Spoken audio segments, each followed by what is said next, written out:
உங்களுடைய ஜீவியத்தில், என்னுடைய ஜீவியத்தில் சில நன்மையான காரியங்கள் வருவதற்கு சில காலங்கள் குறிக்கப்பட்டிருக்கிறது. ஆனால் அந்த காலங்கள் நீட்டிக்கப்படுவதில்லை. அளவுக்கு மீறி தேவன் நீட்டுகிறவர் அல்ல. அவைகளுக்கு ஒரு முடிவை வைத்திருக்கிறார். அந்த காலங்கள் நிறைவேறும் பொழுது நாம் அவருக்குள் உண்மையாய் இருப்போமானால், அவர் நம்மை அங்கீகரிக்கக்கூடிய அளவுக்கு நாம் ஜீவிப்போமானால், வரவேண்டிய நன்மைகள் கட்டாயம் வரும். கர்த்தர் அதை அனுப்புவார். நீதி நிமித்தம் பசி தாகமாய் இருக்கிறவன் பாக்கியவான் என்று சொன்னார். அவர்கள் திருப்தி அடைவார்கள். கொடிய காரியங்களை நீதியின் நிமித்தம் சகிப்போமானால் அதற்கு ஏற்ற பலனை வரக்கூடிய காலங்களை கர்த்தர் நமக்கு வைத்திருக்கிறார். ஏற்ற காலத்தில் உன் தேசத்தில் மழை பெய்யும் என்று சொன்னார்.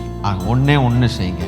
அவர் கரத்தில் பலத்த கரம், அது நம்மை ஒருவரும் பறித்து கொள்ள முடியாத ஒரு பலமான ஒரு கை இருக்குமானால் ஆண்டவராகிய இயேசு கிறிஸ்துவின் கை. அதில் அடங்கி இருங்கள் என்று சொன்னார். அடங்கி இருத்தல் கோழைத்தனம் அல்ல. அடங்கி இருத்தல் ஏமாற்றங்கள் அல்ல. கால தாமதங்கள் கோழைகள் அல்ல. கோழைத்தனம் அல்ல. முட்டாள்தனம் அல்ல. அந்த எங்கே அடங்கி இருக்கிறோம்? அவருடைய பலத்த கரத்துக்குள் அடங்கி இருக்கிறோம். தேவன் எல்லாவற்றுக்கும் சரியாய் நமக்கு பதிலளிப்பார்.